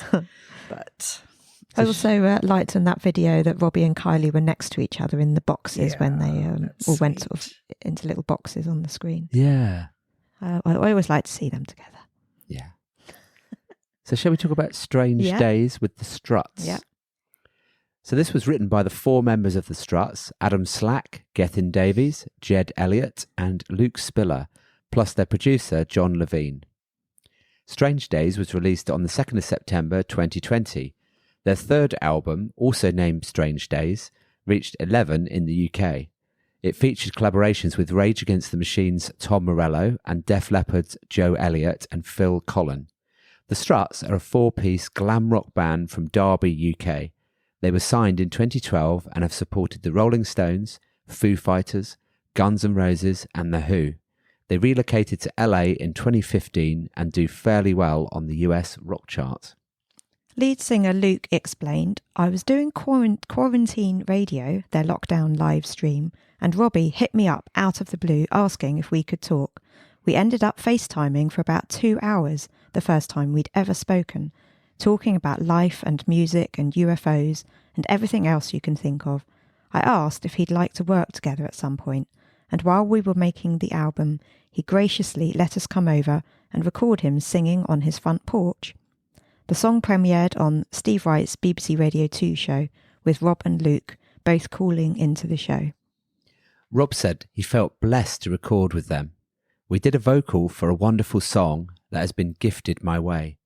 It's been an absolute pleasure and a privilege to listen to this man sing. It's great to be a fan of someone and then be a part of a bit of this recording.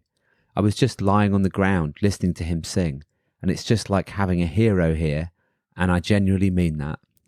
He told The Sun, it's an incredible song and I feel blessed to be involved. The Struts are so incredibly talented. Luke has such an amazing voice. These are strange days and this is an anthem for these strange times. Both the song and the video were shot using the COVID guidelines, and I think the video is a great piece of art. It wasn't so much a challenge, just a different and new way of working. The video was directed by Chris Applebaum and shot in Southern California. Rob performed Strange Days on Soccer Aid with the Struts, but due to COVID restrictions, he couldn't make it to the UK from Switzerland, so he performed as a hologram, which was bigger than the rest of the band. We note. Jocelyn, what do you... sorry, Lucy. No, I was just going to say that hologram thing was funny. Well, it was well out of proportion, wasn't it? It was just because it was out of proportion. I think if he would have been the same size as them, it would have looked okay. Yeah, it was a little different. But at the same time, I didn't catch on to that at the beginning. If you want to know the truth, I went, oh, that's really clever. And then when people mentioned it, I went back and looked and went, oh, yeah, that's a little strange on the hologram. Yes, I'm real intrigued by the Struts because I don't think it's someone I would have ever connected with before that time, because they're not exactly someone who probably appeals to my scope of understanding or something. But I thought that I was real, and I think that's a real interesting thing that he does. Rob is always connecting with people and kind of bringing them into the forefront, and he does it so graciously, and he does it seemingly for them, or he's real in awe of them. Yeah. And so it does open the doors for a lot of things that a lot of us would never know about. Yeah. You know? Yeah. And, now there's someone who I'm really intrigued with their look. I do like their sound too, but there are a lot of artists that are more popular now that I'm really intrigued with the way they look and their moves, but I don't go out and buy their music necessarily. But I did download that song, and I have a few things that I've watched with their videos and so on, and I'm always interested in what they're doing. So that's just because of Rob, but I like the song. I thought it was a fun song.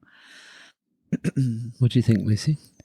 I seem to remember him saying that it was Teddy that loved them, and Luke in particular, and that he thought that Luke was like her first crush or something because she went all shy or something when he came near. I do remember that. Yeah. That must have when he had the more Joan Jett look, and now he has that blonde hair more. Who Luke does? Luke, he has a whole different look now. He's been wearing like a more traditional suit look, and his hair's all lightened. It's not light blonde, but it's like a dark blonde. Oh, okay. Let's have a look at that. See, I've paid attention to them. You have. Who would have ever thought? But no, I always thought he looked like Joan Jett, and I liked sort of his, androgynous sort of interesting looks, and thought he's a clever. But they sounded nice. Yeah, they're really good. I really like the song. I did play it on repeat when it came out. Yeah, it's another one that takes me back to 2020 for obvious reasons. Yeah, that's the one. What it's about. Yeah, that one does it for me. Yeah. But Luke's got a great kind of raspy voice on it, hasn't he? Oh, yeah. Yeah. Mm-hmm. And I love the guitar bridge. It just creates really, really nice atmosphere. And then the drums kick in and, it just sounds epic. Is it Luke that sings throughout? Is he Yeah. the lead? So he's the one that sings "A Million Roses." Yeah. It's just like the way he says roses. Even though he's been in LA for 7 years, he's still got that accent. Well, where do you get that accent from? He's from Derby. I know. That's Roses. Listen to that line. It sounds Cockney. It's like Sorry, Luke. somebody who commented on something with Rob and said his fake American accent that he sings it. And I went there, and I did comment on that one and said, that is not an American accent. In fact, that's the one thing that I don't think does a very good job with. So anyhow, that's random. Sorry. I think it's a really, really good song. Yeah, It is. Rob makes a really good contribution to the vocals. It works. Yeah. Like the voices work well Agreed. together. So I don't think it was just obviously it was a chance collaboration that Teddy engineered. I think it was a good one. So she's already in the business. And as you said, Liz, it's so appropriate for, well, our time now, not just then in 2020. We are in Yeah. strange days. Yeah. And I love some of the lyrics. These are strange days in many strange ways. Science fiction, I believe, has become reality. Yes, that happens. Mhm. Girls and boys are rushing to be on show. What's the hurry, children? You're forgetting to grow. Make the best of where you begin in this crazy world. That's Yeah. also true. Yeah. But unfortunately, not a lot we can do about that. And then, a message to outer space. Send help because we lost our way. Yep. Maybe Yeah. that's where the answer lies. Maybe there's someone coming to save us I hope somewhere. so. Well, I guess I'm sure there's a conspiracy for that. They just choose the one that's correct. and it makes sense that they talked about UFOs for 2 hours on their Zoom Yeah. call now, Right. with those Right. lines, you know. Right, exactly. Yeah, something a bit extraterrestrial about the song. It makes sense that they said that they recorded it on the porch because you can hear birds tweeting in the background. Mhm. And the video is quite cool. It's all in black and white, and then Oh Right. yeah, as the bridge kicks in, which is like the bit that I said I Right. really like, it suddenly goes this glorious colour. Exactly. Although Rob's still in black and white, weirdly. Right. But yeah, it just really looks stunning. were they actually together for parts of it? Yeah, they were. and not together for certain parts of it? Because there's a bit where he's twiddling his umbrella around, and it doesn't look as though he's actually with them. But then he is with them, unless that's very, very clever special effects. Do you know what I mean? Yeah, So I it's think weird. some of it was Yeah. shot separately, and then they seem to have shot a Right. bit where they're together because Yeah. they seem to be stood right next to each other. Yeah. Still distant, but I don't know. It's clever. Yeah. But yeah, it's a great song. I love it. Agreed. Hi, I'm Robbie Williams, and you're listening to Robbie Williams Rewind with the Champions. Let's go on to The Boy in the Dress musical. In February 2018, Gregory Duran, artistic director of the Royal Shakespeare Company, confirmed they were working on an undisclosed project with David Walliams. In May, it was confirmed that they were creating a musical based on David's 2008 book, The Boy in the Dress. The musical was adapted by playwright Mark Ravenhill and directed by RSC artistic director Gregory Duran. Guy said, I got a call from Mark Ravenhill asking if I would be interested in meeting up. So I went up to Stratford-upon-Avon, got shown around the theatre. Initially, they asked me to do it on my own, and I thought about that for 2 minutes, and I thought, I don't think I should do this on my own. It's too big, too difficult. I need a good collaborator. So I immediately thought of Rob. Called him up and said, do you want to do it with me? And he said yes. Actually, before I asked him, I did run it past the RSC just to check they were happy with Robbie Williams being my collaborator. They were very happy. Of course. David Walliams said, I know Robbie and Guy a bit, and I thought, well, you can ask them. I'm not going to ask because they probably won't want to and they're far too busy. When they said Robbie and Guy are on board, then I thought, yeah, well, I'll believe it when I hear the songs. Then, when I came to a workshop and I heard 18 incredible songs, I was like, oh, this is real now. My book really is going to be a musical at the RSC with songs by Robbie Williams and Guy Chambers. Rob wrote the music and lyrics, Guy did the music, lyrics and orchestrations, and Chris Heath worked on the lyrics. They wrote a bulk of the show in a fortnight in LA, although Guy stated there was a lot of prep before those 2 weeks, and that there were a lot of rewrites afterwards. Guy explained that he and Rob are big fans of the musical Oliver and had long wanted to tackle a musical as a challenge as a way of telling a story. He said, "A rock show is a spectacle, but it doesn't have a story. What's great about a musical is that you have a spectacle and you have a story." Rob said, "I'm eccentric, and before you get to be eccentric, you're weird, which causes lots of internal dialogues to go off. One of your first memories of being on the planet is that you're different. So this show speaks to the child in me, and also the man-child in me. It is for the people who feel weird, but they are not." He said his favourite song was "Is There Anything More Beautiful Than Lisa James?" I'm listening to the song and thinking, I should cover that, but then I think, I don't have to cover it, it's my song. It's great being able to fire the cannon in a different direction and succeed and be able to do it. The world premiere was in Stratford-upon-Avon on the 8th of November 2019 with a press night that Rob attended on the 27th of November 2019. It ran until the 8th of March 2020. It was due to transfer to the Savoy Theatre in London's West End in autumn 2020, but COVID halted that. Sadly, there's no news on whether it will finally reach the West End. The musical received 5 stars from The Independent, Financial Times, What's on Stage, Reviews Hub, and Broadway World, and 4 stars from The Guardian, The Observer, The Sun, Evening Standard, and The Sunday Times. The Guardian's review read, "It has a buoyant Britpop-style score with nicely varied numbers. The most rousing is Disco Symphony, where the whole ensemble turn into black and silver androgynes. The score also boasts the wistful in a song about a house without a mum, the wishful in a nostalgic number about a beach holiday, and the quietly wicked in the headmaster's I Hate Kids.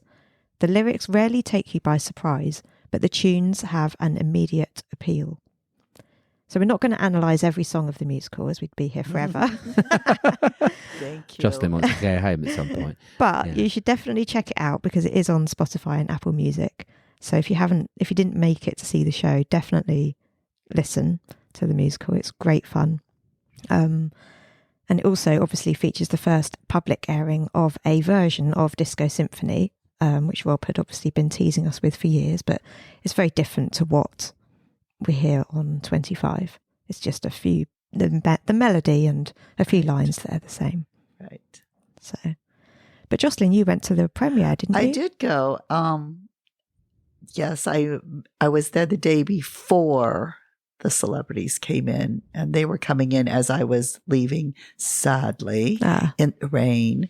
The only compensation was that they didn't stop and really talk to people. But I loved that show. It was and not being real familiar with some of the little bits in there, because it is a very British kind of show, but it was wonderful. And you could hear the music that you knew you could hear Guy Chambers in that music and Rob in that music very much. I thought, not every single song, but some of the songs. Yeah.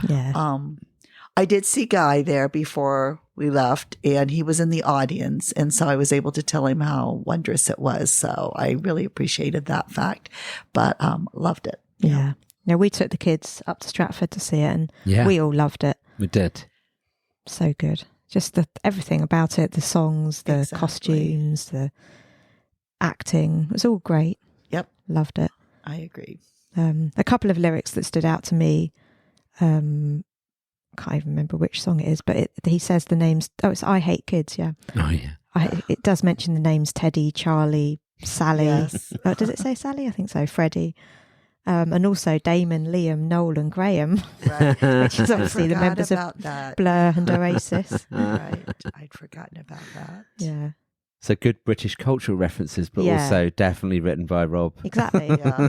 So it's just fun listening for those little things. Yeah.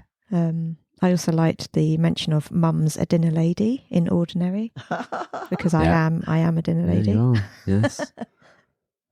But yeah, all the songs are so catchy. It's perfect for a musical. They get straight in your head when you leave the theatre. They're in your head, which is what it should be with a musical.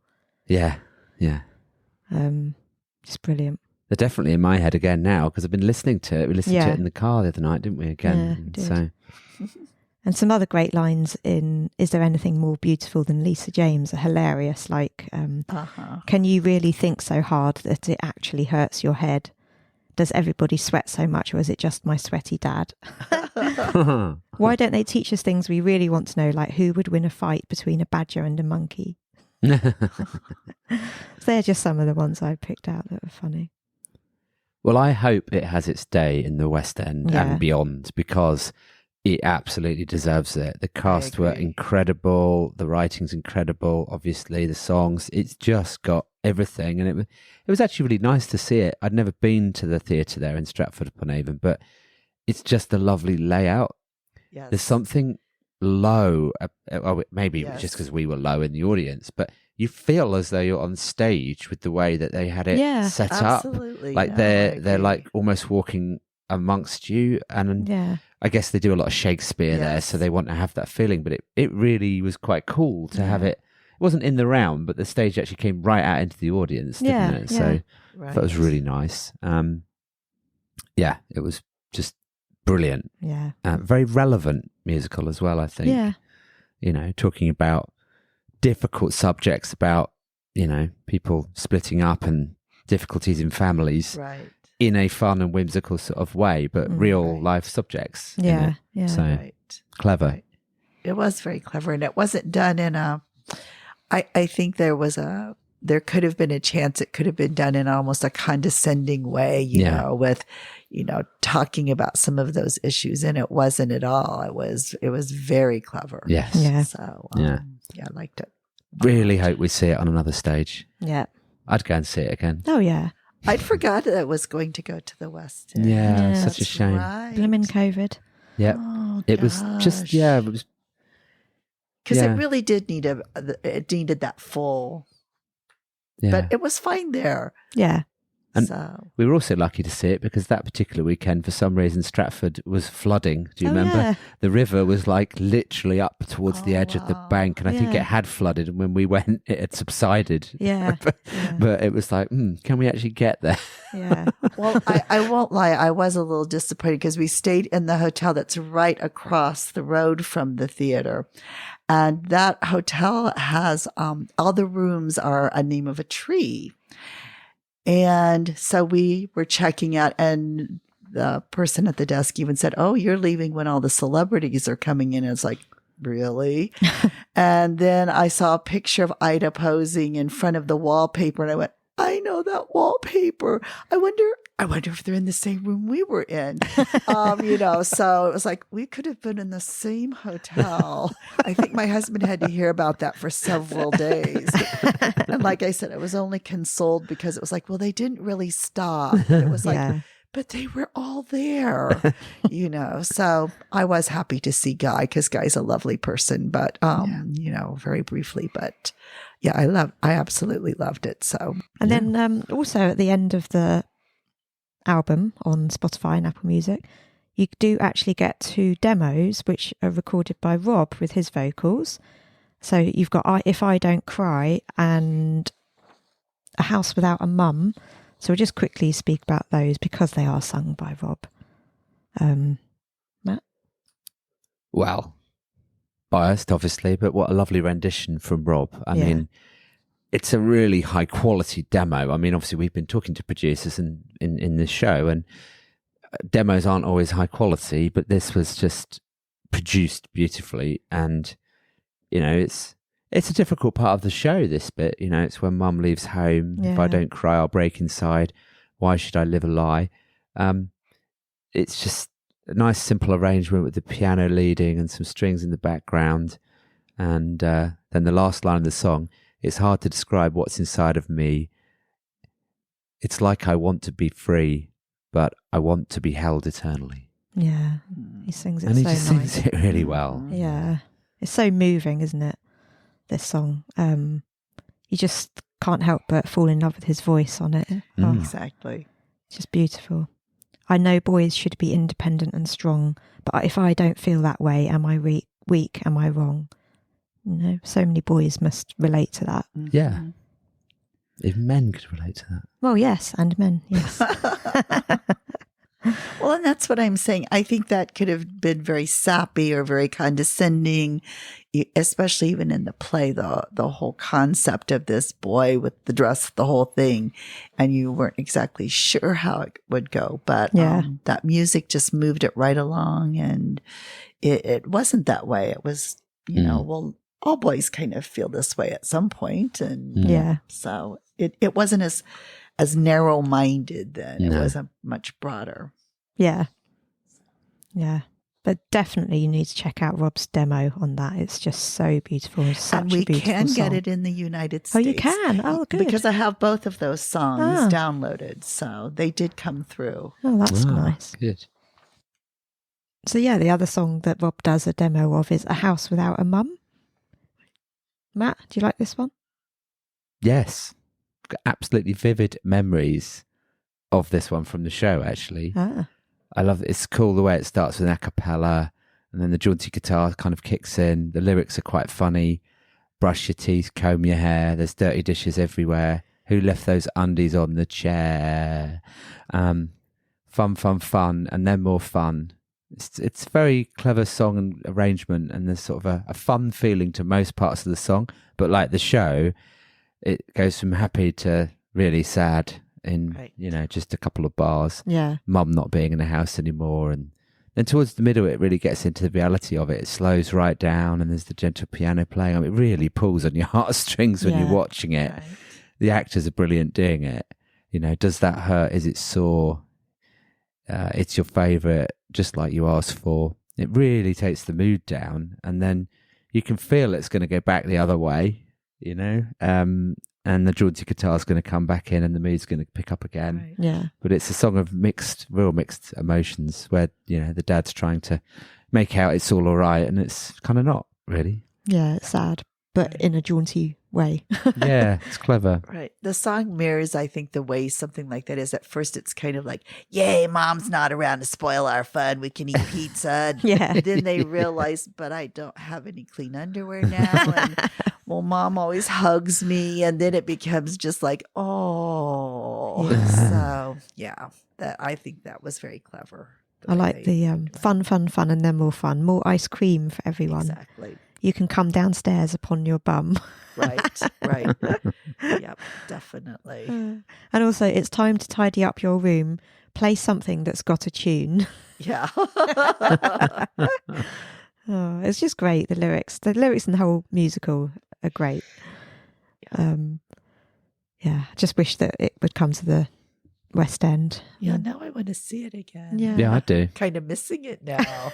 So I'm recalling all of those things. Well, I looked up to see if there was a recording of the stage version, but of course there's not. There's the one that went on TV. Right. The TV show. The TV show. Yeah. But not the... Obviously, I think that's an indication that it will come back. Probably. I hope. Yeah, they don't want to put that out there. Yeah. So then the other musical that Rob was involved in was The Band, which was written by Tim Firth based on the songs of Take That. He was one of the co-producers alongside Gary, Howard and Mark. It tells the story of 5 women who were teenagers and fans of a boy band. They lose touch, but 25 years later, they reunite when the band also reforms.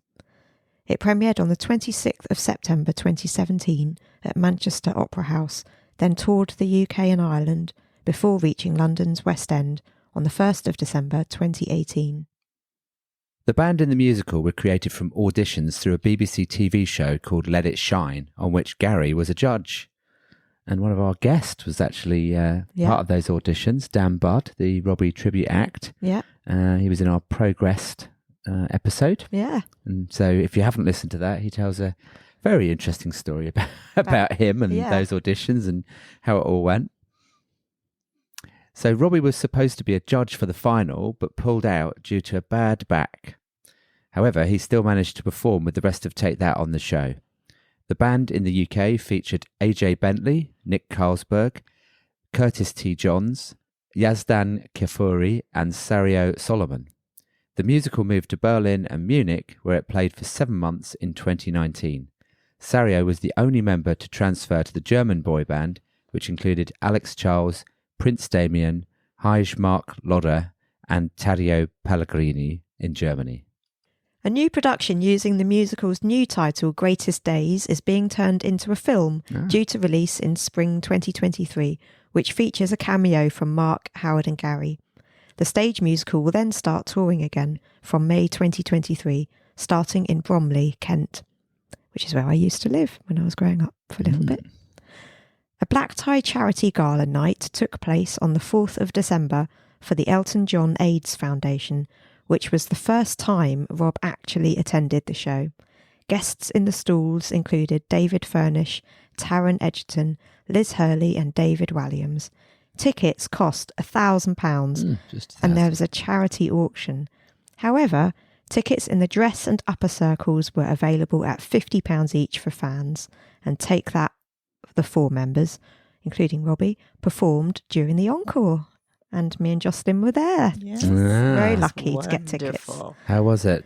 That was amazing, wasn't it? Oh, yes. It was such a good evening. It was such a, that show was a real revelation for me because I've never completely understood. I did not participate in that fandom that obviously Lucy did. Yeah. And most of the people I know here, from Take That to Robbie to Yeah. all of that. But that we don't typically do that because we're, I guess, a big country or something. And maybe there were people who did that, but I certainly didn't know anybody and I didn't have that experience. It really helped me to understand that, how those friendships were formed and how those girls interacted and everything. But yeah, it was a big night to get to see Robbie there, and Ida was there, and I know David Furnish came over and spoke to us, and David Williams came over, but Elton wasn't there. No. So, but I do remember being up in the top then, and when Rob came out in that silver jacket, it was just like, oh, yes. And it was just wondrous. Yeah, it was fabulous. Yeah. And I So- loved how Rob performed to the top circles. Exactly. Whereas the rest of Take That were kind of looking down at the stalls Right. and all the people who'd paid Yeah. loads of money. But Rob was playing to the did. fans at the top. He kept looking up and was waving and Yeah. all of that. And no, it was so much fun. It was, and also I guess because they had been kind of in rehearsals all day and different things, lots of people had been there earlier and kept seeing the boys come out side. And so they had visited with them all during the day. And the story was, because I overheard this, that Rob had been, he kept having smoking breaks. That's when he was smoking. Yes. So there was a break between when they all came in for the press, and then apparently they did the auction. And so those of us who were in the cheap seats had to entertain ourselves somewhere else for a while. So we were going to go get cocoa. And I was with some other girls who were big Take That fans. And we went around back, and all of a sudden we saw familiar people walking. One was Mark Owens in this very sparkly jacket. And the 2 girls I was with, and they are girls, they just adore Mark. You know, they like Rob too, of course. And so the conversation was about Mark's sparkly jacket. And he said, "Do you think it's too much?" And I remember ripping my coat open and said, "I have sparkles on too." I don't know. I'm sure he was just like, and Gary got in a car and took off, but the other girls kind of followed along with Mark, and they were walking with him. And I just stood there, and all of a sudden through the shadows, I saw someone very familiar coming. And I said, "Well, look who it is." And sure enough, it was Rob. And Ida was with him in this beautiful evening gown. So we had this funny little chat. And what I did think, there were 2 things.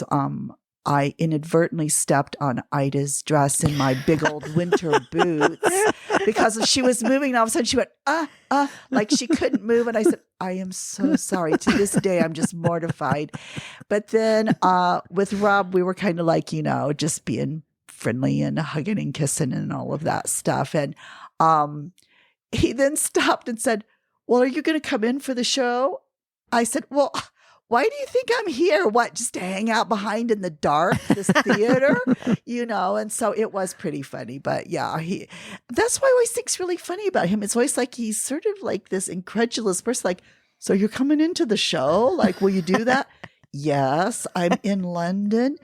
And actually, I saw him somewhere else right after that. It must have been a TV or show or something, because he questioned if I had stayed out. He said, "You didn't go back home and come back." Oh, that's right. You probably just stayed for a while. Yeah. But yes, I stepped on Ida's beautiful evening gown, and she was very nice about it. But at the same time, I'm sure she's thinking, "Thanks a lot."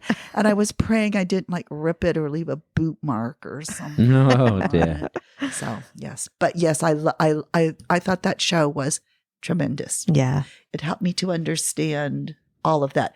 I know for you guys, it felt like probably going back Yes, home. it was. And, but it certainly clarified. I just was in awe because it's like I never had those experiences. Well, it gave me a window into what Lucy was like before I met her. There you go. There you go.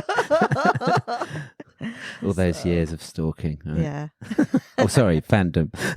But then you have all those friends afterwards, and there's a Yeah. connection. And I think that was the point that Yeah, I just thought yeah. was amazing, and the was. funny little things that happen. And Yeah. We took the kids to see it with us. We went to Southampton when it was there, and Yeah. and as we were walking to the car park was at the back of the theatre, so we literally had to walk past the stage door.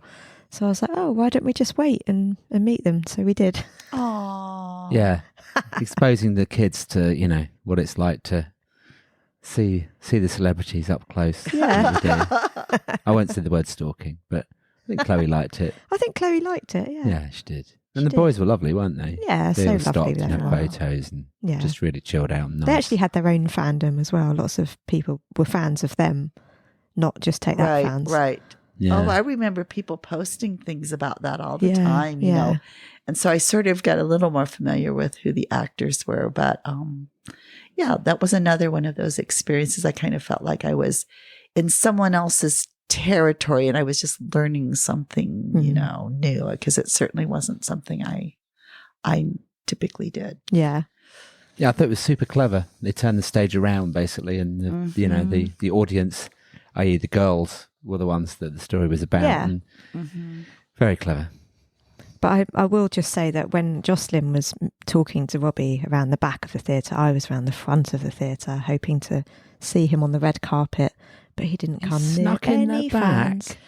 No, he did do the proper Oh. red carpet thing, but he didn't come near any Right. fans. Oh, I He see. just did the press thing and went in. Right. That's exactly right. Because that's why the others came over to us and he never did come over. He stopped there in the middle. Yeah. I remember, and there were flash, and Ida was with him and they went in. And so, but then that's when I heard the stories about, around back. I went, Yeah. well, let's go check it out. I told the others, guess what the others have said? Because we're like clueless about how all that works. And yeah. So, and it was very dark, but you could recognize, it's like on the shows when his image comes up with all the red silhouette. screen. Yeah. Yeah. You knew it was him coming along there. Yes. And if Ida ever hears this, or anyone who's even close to Ida, I am so sorry about the dress. I'm sure she's got over it. Yeah, like she would remember it. So yeah, then finally we have the British Summertime Festival at Hyde Park. Oh, yes. So Rob headlined British Summertime on Sunday, the 14th of July, 2019. He was supported by Feeder, Texas, Keane, and the Black Eyed Peas. And it was performed to a crowd of 65,000 people. Yeah, and we were Wow. lucky to be there, Matt and I, at the end of the B stage. It was great, wasn't it? Amazing. Yeah. Amazing. I just loved hearing all some songs that we hadn't heard in such a long time, like Oh Before I Die, Candy, Eternity. That was the first time he played Eternity in ages, and it was so exciting. It's just the sheer joy. Yeah. I mean, it was just something so nice. It was also, before we get into the actual gig, it was also just nice queuing in a park. Yeah. I mean, we weren't really allowed to stay there through the night, but there was a lovely group of people there. There was no real hassles or trouble from what I remember. A few people stressing out as normal, but yeah. it was just nice chilling out in Hyde Park, queuing, In the sun. enjoying an ice cream, Yeah. in the sun. and then we went in. I mean, it was especially cool because he was supported by Keane, Yeah. who were great. brilliant, absolutely brilliant. Black Eyed Peas were good. Unfortunately, They had a lot of technical problems. Yeah. So a lot of their production and The some sound was going of wrong. the sound bits weren't quite working, but they still gave it their all. Yeah, I mean, Rob, I remember Feel being very epic indeed. I mean, it always is, but the bass was so loud. I mean, it just vibrated through us, and the green lasers were just the biggest I've ever seen. It was just great. Yeah, and it looked as though he was having a real ball on stage. He did say he was nervous at the beginning. He was nervous, but we can see when Rob gets into it, and he really he realised it was working. Yeah, he hadn't performed for a while before that, had he? Well, he'd been doing Vegas, but he hadn't. Vegas, yeah. He'd not done a big outdoor heavy entertainment gig show with that many people. Yeah, it was great. And I didn't go because I had overdosed on Las Vegas. Yes. I had way too much. And that's also my son's birthday, so I had a good experience. Right. Well, that's fair enough. I mean, like Lucy said, a few elements of the Vegas show actually made it into the set list. As he does, he likes to cross-pollinate these things. Yeah. So, yeah, it worked well. I do remember seeing bits of that, and I remember loving his shoes, and I remember being kind of sad that I wasn't there because I could tell it was a really, really good show. Yeah, it was. And his hair looked good too, so... Yeah, I remember that. He had it kind of swooped over there. So. Yeah.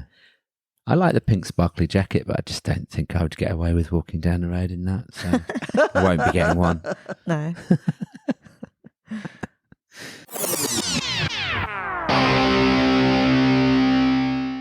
Hi, I'm Robbie Williams, and you're listening to Robbie Williams Rewind with the Champions.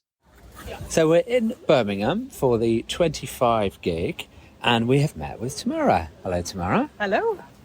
So Tamara has produced a really great website, which is rwdb.info, which has got all of Robbie's discography, lyrics, tour dates, details about the band members, tattoos, all sorts of things. Absolutely, of interest everything. on it. And I must say, it's been very useful for us on the podcast because we often look at I certainly often look at the lyrics when we're going delving into the songs. So that's a massive compliment. Thank you.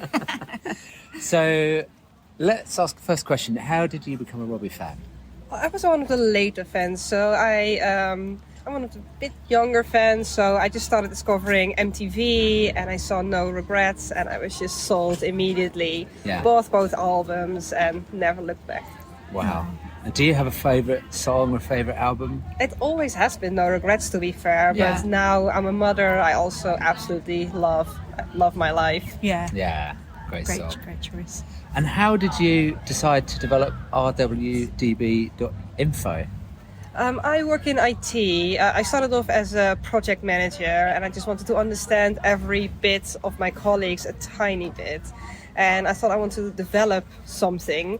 I really couldn't get hooked to it because I couldn't find anything that interested me. Yeah. And then my boyfriend, now husband, say, why don't you make a site about Robbie? Yeah. And it's also good because there's just so much to know, just to have something reliable that you can look back to if you want to know something.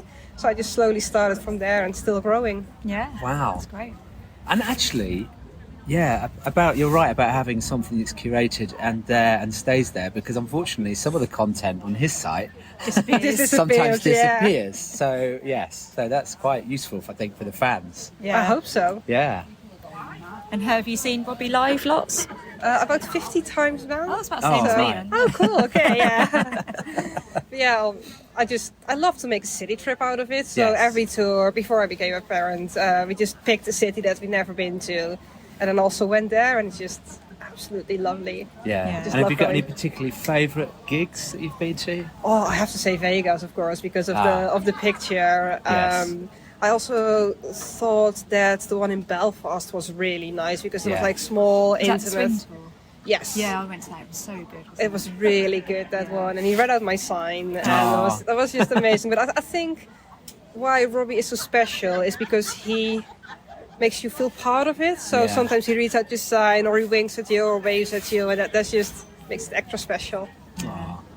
Well, thank you for all the work that you do, because you've certainly helped us out, and thank you for coming on the podcast. You're very welcome. I enjoy listening to them. Yeah, and let's enjoy the gig tonight. Yeah, definitely.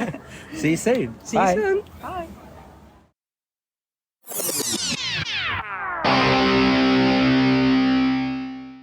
So, just before we wrap up this episode, make sure you subscribe to the podcast so you don't miss out. And also, Lucy and I would really appreciate it if you can leave us a star rating. You can do this on both Apple and Spotify podcasts. We would also love it if you could write us a short review, and you can do this on Apple. Don't forget, you can check out our episode notes for each episode and links to all tracks and videos at robbiewilliamsrewind.com. You can also email us at email@robbiewilliamsrewind.com. Please also follow and chat on our social channels. It's at RewindRobbie on Twitter, Instagram and TikTok. And you can also like and follow our Facebook page, Robbie Williams Rewind. And before we return to this episode, you might also consider sending us one of your own Robbie stories for the show. Just record a short audio clip on your phone and email it to us. Please check the website for more details. Thank you.